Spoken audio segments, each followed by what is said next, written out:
Gold locks of hair slowly hit the ground with each brushstroke. Her lips curled as she concentrated on tying pink bows in her new doll's hair. Taking care of Dolly has been her favorite thing to do ever since she rescued her from her father. Jamie's father was a quiet man who kept to himself mostly, locked downstairs in his office where he would work. He was a doll collector. It was an obsession for him, really. When he couldn't fix a doll and make it perfect to his standards, he would cut them up into pieces and throw them away. It always made Jamie sad to see a potential friend be slaughtered. When she saw Dolly in her dad's office, she knew she had to save her. You see, Jamie isn't supposed to go into her father's office under any circumstance, but she was just curious on what he was working on this time.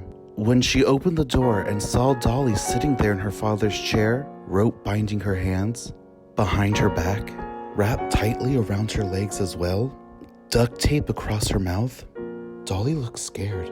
Jamie gently rubbed the side of Dolly's face.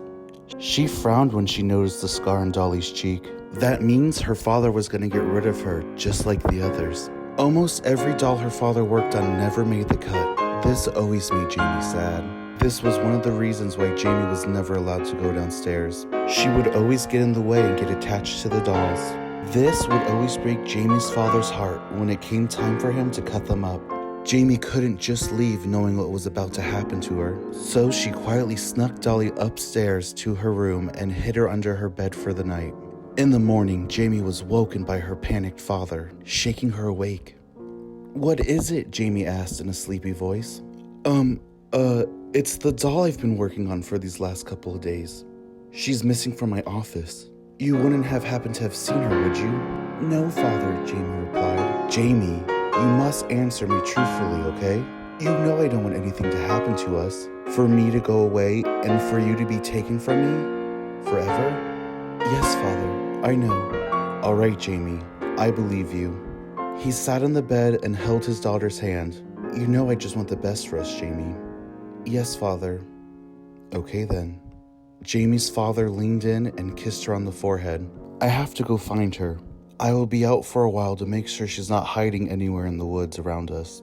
He got up and left the room smiling at Jamie as he shut the door.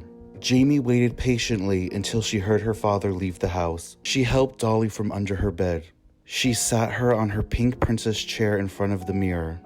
"You're very beautiful, you know that, even with that scar.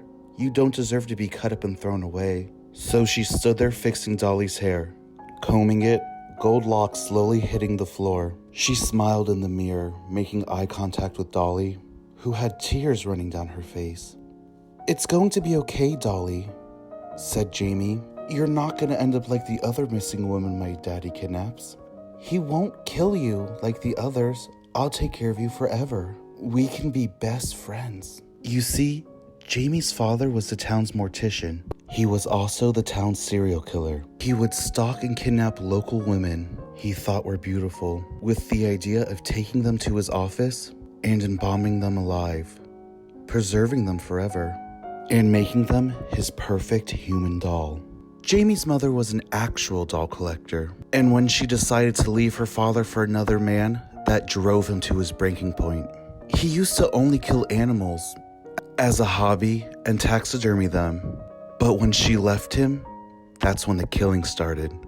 He used to only take certain women, ones that reminded him of Jamie's mother. But when he kept finding imperfections with them, he started taking anyone he thought was interesting. But nobody compared to Jamie's mother. In his eyes, she was perfect. So they all would eventually end up on the chopping block.